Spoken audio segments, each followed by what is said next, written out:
ओम शांति शांति। ओम शांति शांति।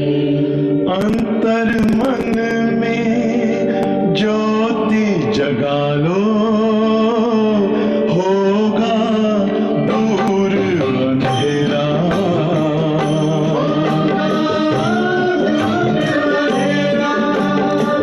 शिव का कर लो ध्यान, आ रहा पावन पुण्य सवेरा।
ओम शांति। आज मुरली का सार है, मीठे बच्चे, नाजुकपना भी देह अभिमान है। रुसना रोना ये सब आसुरी संस्कार तुम बच्चों में नहीं होने चाहिए। दुख सुख मान अपमान सब सहन करना है। प्रश्न है, सर्विस में ढीलापन आने का मुख्य कारण क्या है?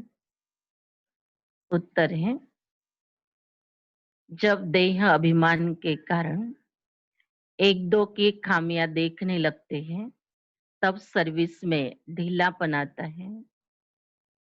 आपस में अनबनी होना भी देह अभिमान है। मैं फलाने के साथ नहीं चल सकता, मैं यहाँ नहीं रह सकता, ये सब नाजुकपना है। ये बोल मुख से निकलना माना कांटे बनना है। नाफरमान बरदार बनना। बाबा कहते बच्चे तुम रूहानी मिलिट्री हो, इसलिए ऑर्डर हुआ तो फौरन हाजिर होना चाहिए। कोई भी बातों में आनाकानी मत करो। आज बाबा के में मधुर शिक्षाएं हैं कि देह भान के वशीभूत होकर के हम कैसे कैसे अपना व्यवहार करते हैं। पुराने संस्कारों को आत्मा इमर्श कर लेती है और देह अभिमान के वश पुराने संस्कारों के आने के कारण व्यवहारों में जो परिवर्तन है वह दुख और अशांति पैदा करता है। तो बाबा कहते बच्चे ऐसे अपने आप को साक्षी होकर के भी देखना है कि हमारे अंदर कौन सी ऐसी कमियां हैं। इस रूहानी ज्ञान के अंदर जो बाबा ने हमें रूहों का परिचय दिया, आत्मा भाई भाई का ज्ञान दिया, उस अनुसार अगर ये हमारी स्मृति रहे और हमारी दृष्टि बनी रहे तो हमारे अंदर कभी आपस में अनबनी नहीं हो सकती है। अगर ये अनबनी हो रही माना देह का अभिमान है तो ये निशानी बाबा ने बता दी। अगर कोई किसी के साथ अपने संस्कारों का मेल मिलाप नहीं कर सकता है तो बाबा कह रहे ये देह अभिमान की निशानी है। ओम शांति। और रूहानी बाप बैठ रूहानी बच्चों को समझाते हैं। बच्चों को पहले पहले ये शिक्षा मिलती है कि अपने को आत्मा निश्चय करो, देह अभिमान छोड़ देही अभिमानी बनना है। हम आत्मा है, देही अभिमानी बने तब ही बाप को याद कर सके। वो है अज्ञान काल, ये है ज्ञान काल।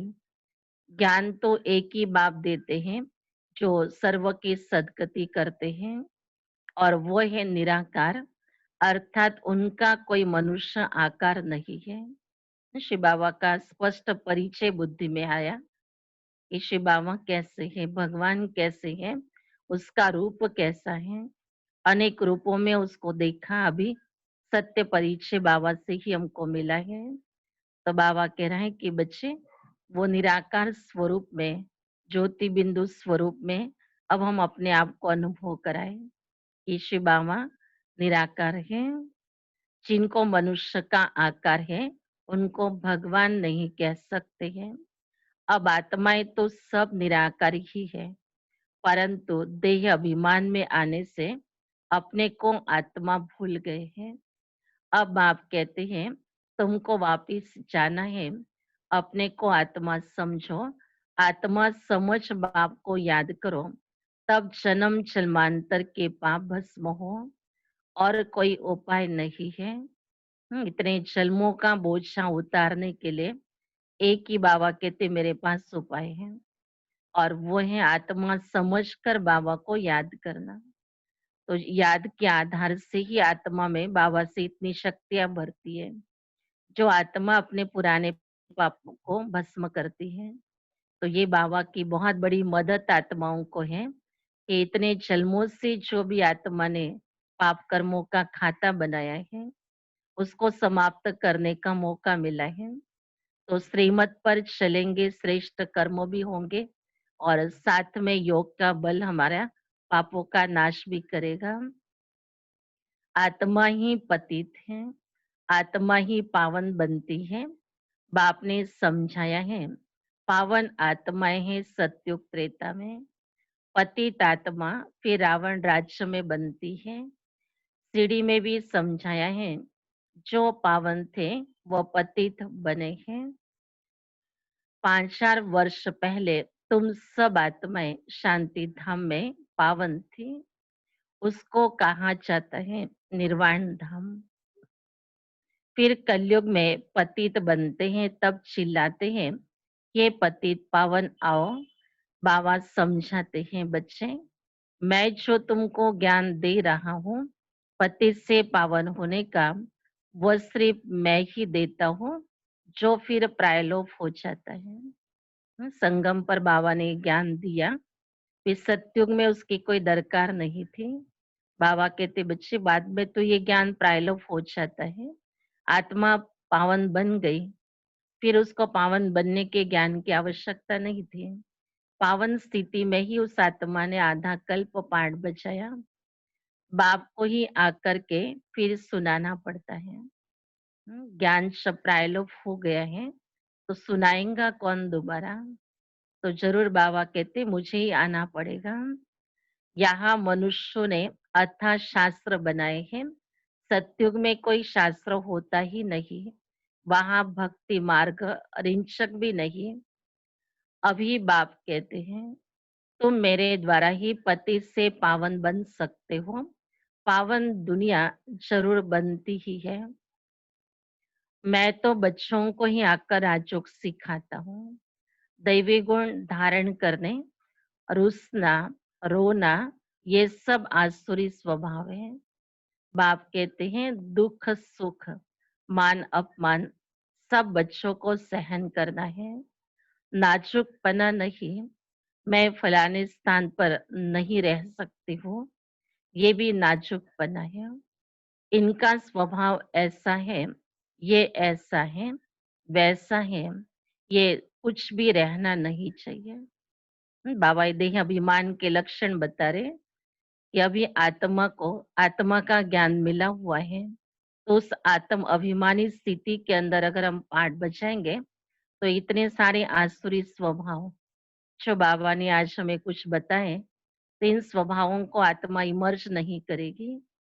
तो ये देह का अभिमान होने के कारण बाबा करे इतना नाजुकपना आता है, और नाजुकपने की निशानी है बात बात पर रुस जाना, रूठना, रोना, ये सब आसुरी स्वभाव है। बाबा कह रहे कर सुख दुख मान अपमान, ये सब बातों को तुम्हें सहन करना है, क्योंकि देह अभिमान होने के कारण अपमान की फीलिंग बहुत आती है। तो ये अपमान होता माना ही देह अभिमान में है। तो ये बाबा कहते बच्चे अपना पुरुषार्थ करो, चेकिंग करो कि मेरे अंदर देह का अभिमान है, इसकी ये सारी निशानी है। तो इनका स्वभाव ऐसा है, ये ऐसा है, वैसा है। ये सब बातें बाबा कह रहे तुम बच्चों के बुद्धि में नहीं आनी चाहिए। हर एक के आदि स्वरूप को देख कर, उसके आदि गुणों को देख करके हमें उस श्रेष्ठ आत्मा के रूप में उसको देखना है। यह अभ्यास श्री बाबा ने हमें दिया हुआ है, ये श्रीमत है बाबा की। जैसे बाबा भी हम सब बच्चों को वर्तमान स्वरूप में नहीं देखता है, लेकिन हम बच्चों का आदि स्वरूप जो सर्वगुण संपन्न स्थिति वाला था, वो बुद्धि में बाबा के हमारे लिए सदैव रहता है। जब बाबा हमें उसी श्रेष्ठ नजरों से देखता है, तो बाबा कहते हैं आप बच्चों को भी हर एक आत्मा को उस रूप में देखना है। ये बाबा ने हमें दी हुई शिक्षाएँ हैं। लेकिन देह अभिमान आता है तो ये सारी शिक्षाएँ भूल जाते हैं। मुख से सदैव फूल ही निकले, काँटा नहीं निकलना चाहिए। कितने बच्चों के मुख से काँटे बहुत निकलते हैं, किसको गुस्सा करना भी काँटा है। 1-2 में बच्चों की अनबनी बहुत होती है। बाबा को सारे रिपोर्ट मिलते हैं। बाबा कहते 1-2 में भी आपस में अनबनी होती है। बाबा को ये सब देख कर के पता चल जाता है ना कि बच्चों के अंदर देहाभिमान बहुत है। गुस्से में आकर के किसी को कुछ कहना तो वो बोल कांटों के जैसा काम करते हैं। कांटा दुख देता है ना, तो गुस्सा आना माना है दुख देने का काम करना। तो बाबा कहते बच्चे ऐसे कोई भी बोल तुम बच्चों के नहीं होने चाहिए। देह अभिमान के कारण 1-2 की खामियां देखते खुद में अनेक प्रकार की खामियां रह जाती है। और दूसरे की बहुत सारी खामियां देखते रहते हैं। तो बाबा कह रहा है कि बच्चे ये देह अभिमान की बीमारी खुद में है, इसलिए सभी की खामियां नजर आती है और खुद की खामियां ऐसी रह जाती है। वो खामियों के परिवर्तन के लिए हम बाबा के बने हैं। उसका परिवर्तन योग के बल से और यथार्थ रूप से उस खामी की पहचान बाबा के देवी नॉलेज के आधार से हम अपने आप को कराते हैं। अगर देहाभिमान है तो ये खामियां हमें अपने आप की दिखाई नहीं देती है। बाबा कहते उसका परिणाम क्या होता है फिर? इसलिए फिर सर्विस ढीली पड़ जाती है। जो बच्चों के द्वारा सेवा होनी चाहिए तो वो नहीं हो पाती है क्योंकि ईश्वरीय गुणों के बजाय आसुरी अवगुण ही नजर आते सभी को। और जब कोई आसुरी अवगुणों को देखेगा तो वो तो यही सोचेगा ना कि ये ज्ञान मार्ग को अपनाने के बाद भी इनमें तो कोई परिवर्तन नहीं है। इनसे तो फिर हम बहुत अच्छे हैं। तो वहां पर तो कोई सेवा हुई नहीं बाबा की। तो ये चाल चलन हमारी जो है देह अभिमान के वश जो बिगड़ती है वो हमें सेवा के लायक नहीं रखती है। बाबा समझते हैं ये भी ड्रामानुसार होता है। सुधरना भी तो है। मिलिट्री के लोग जब लड़ाई में जाते हैं तो उन्हों का काम ही है दुश्मन से लड़ना। फ्लड्स होती है, वहाँ कुछ हंगामा हुआ तो भी बहुत मिलिट्री को बुलाते हैं। फिर मिलिट्री के लोग मजदूरों आदि का काम भी करने लग पड़ते हैं। गवर्नमेंट मिलिट्री को ऑर्डर करती है। बाबा अभी मिलिट्री का एग्जाम्पल दे रहे हैं बच्चों को कि तुम बच्चों को भी ये बुद्धि में रखना है कि हम भी रूहानी मिलिट्री है। हम भी इस विश्व की आवश्यकता के समय पर सेवा में प्रेजेंट हुए हैं। तो इस समय पर विश्व को कौन सी आवश्यकता है? जिसके अंदर हम बच्चों को ये सेवा का पाठ मिला हुआ है। तो वर्तमान समय ये 5 दुश्मन जो है आत्माओं के ऊपर वार कर रहे हैं। इन पांचों दुश्मनों से छुड़ाना ये हम रूहानी मिलिट्री का काम है। तो बाबा कह रहे हैं कि बच्चे जैसे मिलिट्री ऑर्डर के अनुसार कार्य करती है, ऐसे ही तुम बच्चों को भी इतना अलर्ट रहना चाहिए। स्वयं को अपने आप के निर्विकारी स्थिति बना करके सदैव इस लड़ाई के लिए तैयार रहना चाहिए। ये आत्माएं जो इन विकारों के पीछे परेशान हो गई है, उन सब आत्माओं को उनसे छुड़ाना है। तो ये बाबा कह रहे बच्चे ऐसी कोई विपरीत परिस्थितियां नजर आती है तो अपने आप को रूहानी मिलिट्री के रूप में शक्तिशाली स्थिति में, अलर्ट स्थिति में और सावधानी में रह कर के कार्य करना है। ये ना हो कि वो दुश्मन हमारे ऊपर वार करे और हम हार खा लें। अलर्ट नहीं होंगे तो दुश्मन वार कर सकता है। तो बाबा बच्चों को मिलिट्री के अनुसार वो गुणों की आवश्यकता बच्चों के इस जीवन के अंदर होनी चाहिए। अब ये बाबा समझा रहे हैं और समय आएगा तो बाबा ने कहा मिलिट्री में सब प्रकार के कार्य करने पड़ते हैं। तो ऐसे बच्चों को भी ऑलराउंड बनना चाहिए। गवर्नमेंट मिलिट्री को ऑर्डर करती है ये मिट्टी सारी भरो, अगर कोई न आया तो गोली के मुंह में हो जाता है। गवर्नमेंट का ऑर्डर मानना ही पड़े। बाप कहते तुम भी सर्विस के लिए बांधे हुए हो। बाप जहां भी सर्विस पर जाने के लिए बोले झट हाजिर होना चाहिए। नहीं माना तो मिलिट्री नहीं कहेंगे। वो फिर दिल पर नहीं चढ़ते हैं। तुम बाप के मददगार हो। सबको पैगाम देना है।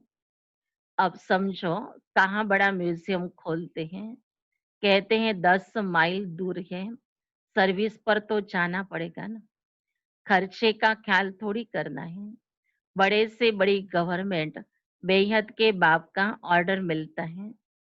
जिसका राइट हैंड फिर धर्मराज है। उनकी श्रीमत पर न चलने से फिर गिर पड़ते हैं। श्रीमत कहती है अपनी आंखों को सिविल बनाओ। काम पर जीत पाने की हिम्मत रखनी चाहिए। बाबा का हुक्म है। अगर हम नहीं मानेंगे तो एकदम चकनाचूर हो जाएंगे। एक ही जन्मों की राजाई में रोला पड़ जाएगा।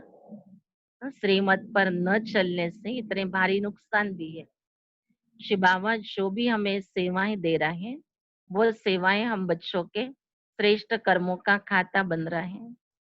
अगर हमने उसको स्वीकार नहीं किया, वो कर्मों का खाता बनाना हम तैयार नहीं है उसके लिए, तो परमात्म दुआएं भी आत्मा को नहीं मिलेगी। आज्ञाकारी नहीं बने उसके भी मार्क्स कट हो जाएंगे। हम पर जीत पाने की हिम्मत रखनी चाहिए। बाबा का हुक्म है। अगर हम नहीं मानेंगे तो एकदम चकनाचूर हो जाएंगे। एक ही जन्मों की राजाई में रोला पड़ जाएगा। बाप कहते हैं मुझे बच्चों के बिगर तो कभी कोई जान न सके। कल्प पहले वाले ही आहिस्ते आहिस्ते निकलते रहेंगे। ये है बिल्कुल नई बातें। ये है गीता का युग। परंतु शास्त्रों में इस संगम युग का वर्णन नहीं है। गीता को ही द्वापर में लेकर गए हैं। लेकिन जब राजयोग सिखाया तो जरूर संगम होगा। परंतु किसकी बुद्धि में ये बातें नहीं आती है। अभी तुम्हें ज्ञान का नशा चढ़ा हुआ है। मनुष्यों को है भक्ति मार्ग का नशा। कहते हैं भगवान भी आ जाए तो भी हम भक्ति नहीं छोड़ेंगे। ये उत्थान और पतन की सीढ़ी बहुत अच्छी है तो भी मनुष्य की आंखें नहीं खुलती है। इतनी अच्छी बाबा के तीस चित्र बनाया है सीढ़ी का। इतनी सुंदर कहानी है। हर एक आत्मा को अपनी कहानी समझने का अच्छा तरीका है ये। लेकिन फिर भी बाबा कहते मनुष्य की आंखें नहीं खुलती। माना ये बात समझ में नहीं आती है। माया के नशे में एकदम चकनाचूर है। ज्ञान का नशा बहुत देरी से चढ़ता है। पहले तो दैवी गुण भी चाहिए ना। बाप का कोई भी ऑर्डर हुआ तो उसमें आनाकानी नहीं करनी है। ये मैं नहीं कर सकता हूँ। इसको कहा जाता है ना फरमान बरदार। श्रीमत मिलती है ऐसा ऐसा करना है तो समझना चाहिए कि शिव बाबा की श्रेष्ठ मत है। वो है ही सदगति दाता। दाता कभी उल्टी मत नहीं देंगे। ये भी शिव बाबा की गारंटी है। बाबा कहते भगवान कभी तुम्हें ऐसी उल्टी मत नहीं देगा। मनुष्य दे सकता है। इसलिए श्रीमत क्या होती है हमें समझना है कि श्रीमत बाबा हमें मुरली के द्वारा देता है। और मुरली के ये महावाक्य हम अच्छी तरह से अपने आप को समझाएं। आत्मा सदगति के लिए शिव बाबा के पास आई है। माना अपने विकारों के बंधनों से छुड़ाने के लिए, अपने कर्मों के बंधनों से छुड़ाने के लिए अब हमें बाबा की श्रीमत की आवश्यकता है। और जो श्रीमत हम बाबा से ले रहे हैं उस श्रीमत को यथार्थ रूप से बुद्धि में रखना है ताकि समय प्रति समय हम उसको यूज कर सके। अगर कोई मनुष्य कोई ईश्वरी परिवार वाले भी आत्मा हो लेकिन अगर कोई हमें उल्टी मत दे रहा है तो उसका भी हमें पता होना चाहिए कि इस खड़ी ये आत्मा देह के अभिमान के वश है और ये अपने पुराने संस्कारों को इमर्श करके भी व्यवहार कर रही है और करना सिखा रही है। इसलिए बाबा कहते कि बच्चे बुद्धि में सदैव श्रीमत यथार्थ रूप से हो। बाप कहते हैं मैं इनके बहुत जन्मों के अंत में प्रवेश करता हूँ। इनसे भी देखो लक्ष्मी ऊंची चली जाती है। गायन भी है, फीमेल को आगे रखा जाता है, पहले लक्ष्मी फिर नारायण। यथा राजा रानी तथा प्रजा हो जाती है, तुमको भी ऐसा श्रेष्ठ बनना है। इस समय तो सारी दुनिया में रावण राज्य है। सभी कहते हैं राम राज्य चाहिए। अब संगम है। जब इन लक्ष्मी नारायण का राज्य था तो रावण राज्य नहीं था। फिर चेंज कैसे होती है ये कोई भी नहीं जानते हैं। सभी घोर अंधियारे में है। समझते हैं कलयुग तो अभी छोटा बच्चा है, रेगड़ी पहन रहा है, तो मनुष्य और ही नींद में सोए हुए हैं। ये रूहानी नॉलेज रूहानी बापी रूहों को देते हैं। राजयोग भी सिखलाते हैं। कृष्ण को रूहानी बाप नहीं कहेंगे। वो ऐसे नहीं कहेंगे कि हे रूहानी बच्चों, ये भी लिखना चाहिए। रूहानी नॉलेज फुल बाप स्पिरिचुअल नॉलेज रूहानी बच्चों को दे रहे हैं। बाबा करिए ये यथार्थ रूप से बच्चों को बताना चाहिए कि ये ज्ञान देने वाला कौन है, क्योंकि बुद्धि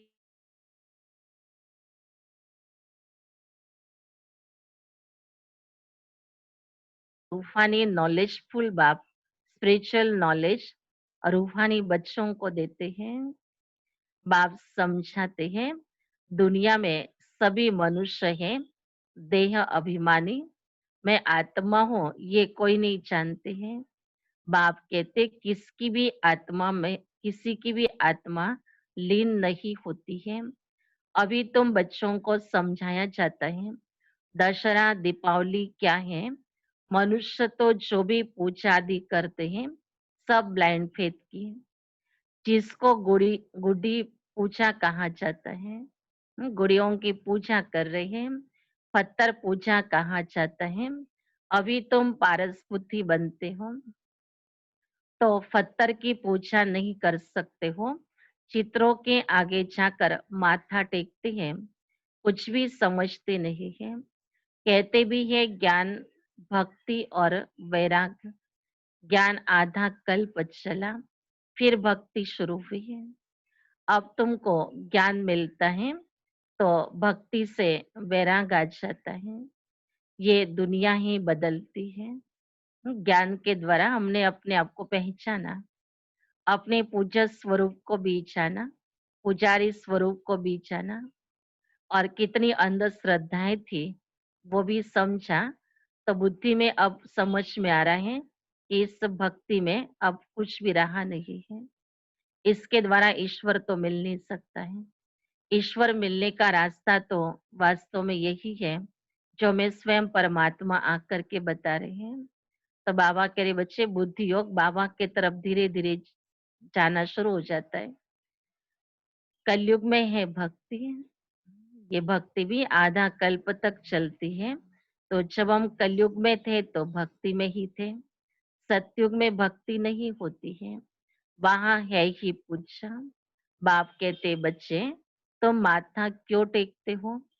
आधा कल्प तुमने माथा भी घिसाया, पैसे भी गंवाए, मिला कुछ नहीं। माया ने एकदम माथा मोड़ लिया, कंगाल बना दिया। फिर बाप आकर सबका माथा ठीक कर देते हैं। अभी आहिस्ते आहिस्ते कुछ यूरोपियन लोग भी समझते हैं। बाबा ने समझाया है ये भारतवासी तो बिल्कुल तमोगुणी बन गए। वो और धर्म वाले फिर भी पीछे आते हैं तो सुख भी थोड़ा दुख भी थोड़ा मिलता है। भारतवासियों को सुख बहुत दुख भी बहुत है। शुरू में ही कितने धनवान एकदम विश्व के मालिक होते हैं, और धर्म वाले कोई पहले थोड़ी धनवान होते हैं, पीछे रुद्धि को पाते पाते अभी आकर धनवान हुए हैं। अब फिर सबसे भिखारी भी भारत बना है, अंधश्रद्धालु भी भारत है। ये भी ड्रामा बना हुआ है। बाप कहते हैं, मैंने जिसको हेविन बनाया वो हेल बन गया। मनुष्य बंदर बुद्धि बन गए, उनका मैं आकर मंदिर लायक बनाता हूँ। विकार बड़े कड़े होते हैं, क्रोध कितना है। तुम्हारे में कोई क्रोध नहीं होना चाहिए। बिल्कुल मीठे, शांत, अति मीठे बनो। ये भी जानते हो, कोर्टों में कोई ही निकलते हैं, राजाई पद पाने वाले। बाप कहते हैं, मैं आया हूँ तुमको नर से नारायण बनाने। उसमें भी 8 रत्न मुख्य गाए जाते हैं। 8 रत्न और बीच में है बाप। 8 है 5वीं ऑनर, सो भी नंबरवार पुरुषार्थ अनुसार है। देह अभिमान को तोड़ने में बड़ी मेहनत लगती है। देह का भान बिल्कुल निकल जाए। कोई कोई पक्के ब्रह्म ज्ञानी जो होते हैं, उन्हों का भी ऐसे होता है। बड़े बड़े बैठे बैठे देह का त्याग कर देते हैं, बैठे बैठे ऐसे शरीर छोड़ते हैं। वायुमंडल एकदम शांत हो जाता है और अक्सर करके प्रभात के शुद्ध समय पर शरीर छोड़ते हैं। शरीर छोड़ने की वेला भी बाबा करे उनकी शुद्ध वातावरण के अंदर होती है। रात को मनुष्य बहुत गंद करते हैं, सुबह को स्नान आदि करके भगवान भगवान कहने लगते हैं, पूजा करते हैं। बाप सब बातें समझाते रहते हैं। प्रदर्शनी आदि में भी पहले पहले तुम अलप का परिचय दो। पहले अलप और बे, बाप तो एक ही निराकार है। बाप रचिता ही बैठ रचना के आदि मध्य अंत का ज्ञान समझाते हैं। वही बाप कहते हैं, माँ में कम याद करो। देह के संबंध छोड़ अपने को आत्मा समझ, माँ में कम याद करो।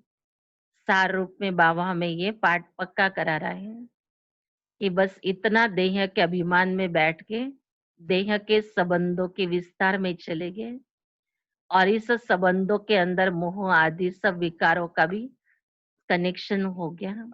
अब बाबा कहते, बच्चे देह को भी भूल जाओ तो देह के संबंधों को भी भूल जाओ। अब सभी से 5-4 साल के बाद फिर मिलेंगे और आत्मा अपने घर के ओर जा रही है। बस अपने आप को ये पाठ पक्का कराना है कि अभी मेरा इस ड्रामा का पार्ट पूरा हो रहा है। अब मुझ आत्मा को बाबा लेने के लिए आएंगे, तो मुझे भी घर जाने का पुरुषार्थ करना है। तो ये तैयारी करनी है, माना अपने को बाबा की याद में लगन में मगन करना है। बाप का परिचय तुम देंगे, फिर किसको हिम्मत नहीं रहेगी प्रश्न उत्तर करने की। पहले बाप का निश्चय पक्का हो जाए तब बोलो। 84 जन्म ऐसे लिए जाते हैं। चक्र को समझ लिया, बाप को समझ लिया, फिर कोई प्रश्न उठेगा नहीं। बाप का परिचय देंगे। बिगर बाके तुम टिक टिक करते हो तो उसमें तुम्हारा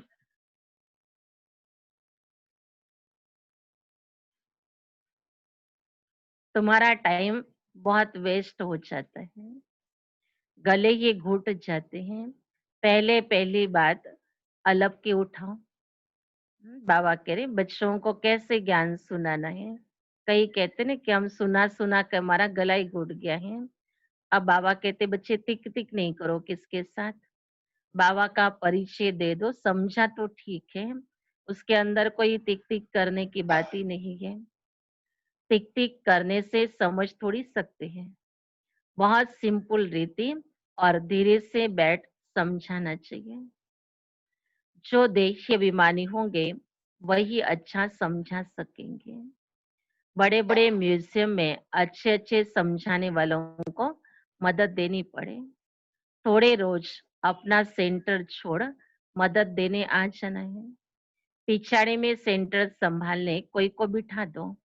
अगर गद्दी संभालने के लायक कोई को आप समान नहीं बनाया है तो आप समझेंगे कोई काम के नहीं है, सर्विस नहीं की है। बाबा को लिखते हैं सर्विस छोड़ कैसे जाए। अरे बाबा हुक्म करते हैं, फलानी जगह प्रदर्शनी है, सर्विस पर जाओ। अगर गद्दी लायक किसको नहीं बनाया तो तुम किस काम के हैं? बाबा के हुक्म बाबा ने हुक्म किया, झट भागना चाहिए। महारथी ब्राह्मणी उनको कहा जाता है, बाकी तो सबे घोड़ेसवार प्यादे, सबको सर्विस में मदद देनी है। इतने वर्ष में तुमने किसको आप समान नहीं बनाया तो क्या करते थे? इतने समय में मैनेजर नहीं बनाया जो सेंटर संभाले। कैसे कैसे मनुष्य आते हैं जिनसे बात करने का भी अक्ल चाहिए। मुरली भी जरूर रोज पढ़नी है अथवा सुननी है। मुरली नहीं पढ़ी, गोया absent पड़ गई। तुम बच्चों को सारे विश्व पर घेराव डालना है। तुम सारे विश्व की सेवा करते हो। पति दुनिया को पावन बनाना, ये घेराव डालना है। सभी को मुक्ति, जीवन मुक्ति का रास्ता बताना है, दुख से छुड़ाना है। सेवा बाबा हम बच्चों को बता रहे कि आप बच्चों की सेवा कौन सी है। इतना बड़ा विश्व है जो इन 5 विकारों से ग्रसित है। बाबा कहते तुम्हें सारे विश्व की सेवा करनी है। पतित दुनिया बन चुकी है, अब इसको पावन बनाना है। तो जैसे पूरे विश्व को घेराव डाल दो, तो चारों तरफ बाबा कहते आप बच्चों को जाना होगा और सभी जगह पर आपको ये पतित पावन बाबा के द्वारा दिया गया संदेश पावन बनने का सबको सुनाना है। और ये बच्चे जो सर्विसेबल बच्चे हैं, बाबा कहते वो रोज मुरली जरूर पढ़ेंगे, क्योंकि मुरली के द्वारा ही रोज सेवा की नई नई उमंग उत्साह की बातें बाबा से हमें मिलती है। अगर मुरली नहीं पढ़ते हैं मना सेवा की भी रुचि नहीं है, नहीं तो अंदर उमंग आएगा ना कि आज भी बाबा ने कोई नई युक्ति बताई हो, आज बाबा ने कौन सी सेवा हमको दी हुई है। तो बाबा जैसे मुरली के द्वारा भी हमें सेवाओं का प्रोग्राम दे देता है।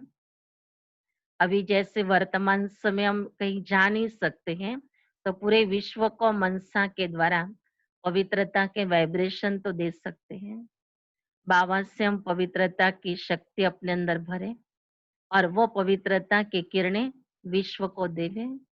तो ये सेवा वर्तमान समय हम घर बैठे कर सकते हैं, क्योंकि बाबा कहते सेवाधारी माना निरंतर सेवाधारी। चाहे मनसा से करो, चाहे वाचा से करो, चाहे कर्मणा से करो। तो अभी तो वर्तमान समय मनसा सेवा का ही मौका हमें मिला हुआ है, और जिसकी प्रैक्टिस बाबा ने कुछ वर्षों पहले बच्चों से कराई थी कि बच्चे रोज अपना 10 मिनट तो भी निकाल कर मनसा सेवा करो। तो वो 10-10 मिनट की प्रैक्टिस उस समय पर जो की हुई है, उसके आधार से अभी निरंतर मनसा सेवा कर सकते हैं। क्योंकि थोड़े-थोड़े बाबा ने हम बच्चों से सब प्रकार की ट्रायल करवाई है। तो जब मनसा सेवा के द्वारा भी सेवा का आनंद मिलता है, जब हम आत्माएं संसार को सुख, शांति, आनंद, प्रेम देती है, तो खुद भी उसका अनुभव करती है। तो जब इस अनुभव के आकर्षण में आत्मा जाएगी, तो बार-बार अपने आप को उस मनसा सेवा में लगा देंगी। तो बाबा कह रहे हैं आप बच्चों को भी बाबा के साथ-साथ ये फ़िक्र, ये चिंता होनी चाहिए कि आत्माओं को दुखों से कैसे छुड़ाएँ। आत्माएँ अनेक प्रकार के अपने कर्मों के बंधनों में बंधी हुई हैं। कैसे इनको कर्म बंधनों से मुक्त करने का रास्ता बताएँ। बच्चों को विचार सागर मंथन भी करना है। तो ये बाबा कह रहे आपको सेवा का कार्य, मनन चिंतन का कार्य जो दिन भर करने के लिए समय मिला हुआ है। तो जैसे इस समय पर बाबा हमें कह रहे हैं कि बच्चे इस देह के अभिमान को त्याग करो। जब तक देह के अभिमान में जी रहे हैं, तब तक हमें ये सेवाओं का आनंद लेने के लिए मौका नहीं मिलेगा। क्योंकि देह अभिमान हमको ऐसी सेवा करने नहीं देता है, उसमें फिर लोक लाज आदि सब बातें इमर्ज होगी। देह अभिमान में आने के कारण सोचते हैं कि लोग क्या कहेंगे कि आप ये सेवा कर रहे हो, आप ब्रह्मा कुमारियों के पास जाते हो और वहां जाकर आप ये कार्य कर रहे हो। तो बाबा कहते बच्चे ये लोक लाज आदि सब देह अभिमान से पैदा होंगी। तो कईयों में विशेषताएं बहुत अच्छी भी होती हैं, लेकिन फिर भी वो इस लोक लाज के कारण सेवा नहीं कर पाते हैं। तो देह अभिमान के कारण बहुत सारे नुकसान हम अपने आप के कराते हैं। तो आज हम अपने आप को ये चिंतन दिलाएं कि देह अभिमान के वश होने वाले कितने नुकसान हैं। और बाबा ने हमें जो अभ्यास कराने के लिए नॉलेज दी है कि बच्चे तुम्हें अपने को आत्मा समझना है और बाबा को याद करना है। इससे हमको कितने फायदे होंगे। अगर नुकसान की लिस्ट सामने होती है तो अपने आप सावधान हो जाएंगे। तो अपने आप को सावधान करने के लिए अपने आप को नॉलेजफुल बनाना है कि ये देह का अभिमान मेरी इस ईश्वरी कमाई से मुझे कितना वंचित रख रहा है, सेवाओं से वंचित रख रहा है। अच्छे व्यवहार करके बाबा के दिल पर चढ़ने के लिए जो मौका मिलता है संगम पर, वो भी आत्मा गंवा देती है।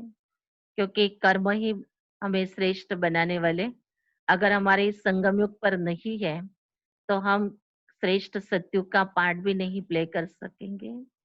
तो वर्तमान में होने वाले नुकसान देहाभिमान से और भविष्य में होने वाले नुकसान, दोनों भी नुकसान हम बच्चों को सामने स्पष्ट होने चाहिए। और जब नुकसान पता चलेगा तो कौन देहाभिमान को अपनाएगा।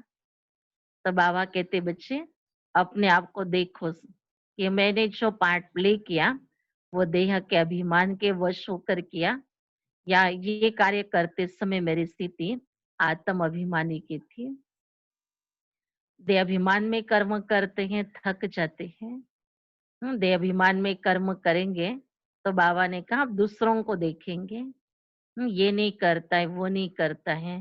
तो ये सारी बातें तब आती हैं जब देह का अभिमान इमर्ज होता है। यहाँ तो हमारी बेहद की कमाई है। तो जितना कमाई का हमें मौका मिला हुआ है संगम पर, उस मौके को हम जितना ले सकते हैं अपना पुरुषार्थ करते रहना है। तो आज का ये पाठ बाबा ने हमें पक्का कराया कि देह अभिमान अपने आप में से खत्म कर दो। अच्छा, मीठी मीठी सिखिलदे बच्चों प्रति माता पिता बाप दादा का याद प्यार और गुड मॉर्निंग। रूहानी बाप के रूहानी बच्चों को नमस्ते और रूहानी बच्चों के रूहानी बाप दादा को याद प्यार गुड मॉर्निंग और नमस्ते। धारणा के लिए मुख्य सार है। पहली पॉइंट से बहुत मीठे शांत अति मीठे स्वभाव का बनना है। कभी क्रोध नहीं करना है। अभी तो बाबा बहुत प्यार से समझा रहे हैं, लेकिन बाबा ने याद दिलाया कि बच्चे राइट हैंड धर्मराज भी है। कि अगर अभी प्यार से नहीं मानते हैं फिर धर्मराज से बाबा हिसाब किताब पूरा करवाएगा। अपनी आंखों को बहुत बहुत सिविल बनाना है। दूसरी पॉइंट से बाबा जो हुक्म करे उसे फौरन मानना है। सारे विश्व को पति से पावन बनाने की सेवा करनी है, अर्थात घेराव डालना है। वरदान अपने महत्व और कर्तव्य को जानने वाले सदा जागती ज्योत भव। संगम पर अपने महत्व और कर्तव्य को जानने वाले सदा जागती ज्योत भव। आप बच्चे जग की ज्योति हो। आपके परिवर्तन से विश्व परिवर्तन होना है। इसलिए बेटी सो बेटी कर्म अपने महत्व व कर्तव्य को जानकर सदा जागती ज्योत बनो। आप सेकंड में स्व परिवर्तन से विश्व परिवर्तन कर सकते हो। सिर्फ प्रैक्टिस करो। अभी अभी कर्म योगी, अभी अभी कर्मातीत स्टेज, जैसे आपकी रचना कछुआ सेकंड में सब अंग समेट लेता है, ऐसे आप मास्टर रचता समेटने की शक्ति के आधार से सेकंड में सर्व संकल्पों को समाकर एक संकल्प में स्थित हो जाओ। स्लोगन है, लवलीन स्थिति का अनुभव करने के लिए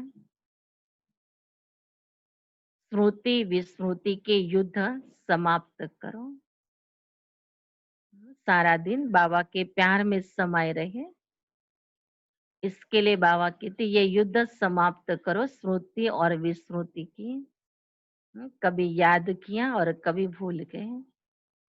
तो बाबा को निरंतर ही हमें प्यार करना है, निरंतर ही उसको याद करना है। तो आज सद्गुरुवार है, तो हम बड़े प्यार से बाबा को भोग स्वीकार कराएंगे। ओम शांति।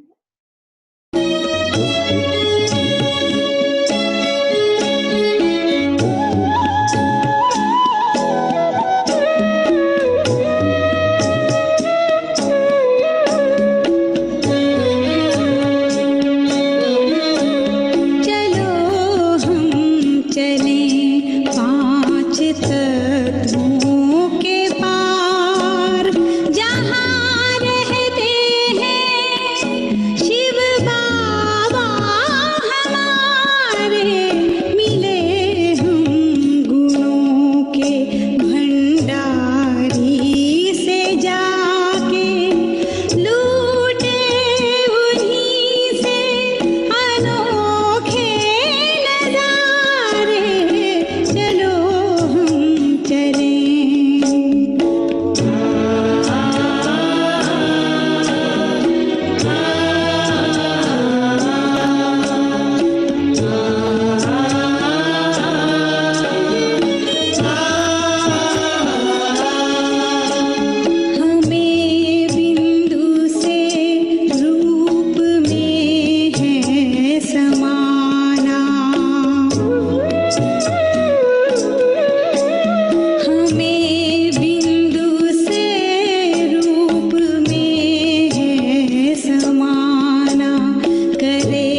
कुछ चाहेंगे बस और ना हम कुछ चाहेंगे, तेरी याद का अमृत पीते हैं, तेरी याद का अमृत पीते हैं।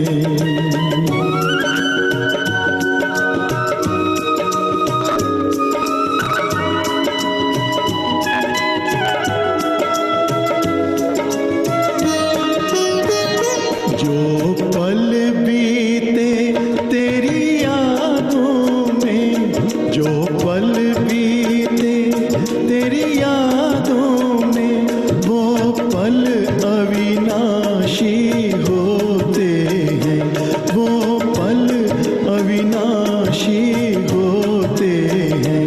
हर पल को सफल बना देंगे, हर पल को सफल बना देंगे, तेरी याद कभी ना छोड़ेंगे, तेरी याद कभी ना छोड़ेंगे, तेरी याद का अमृत पीते हैं, तेरी याद का अमृत पीते हैं।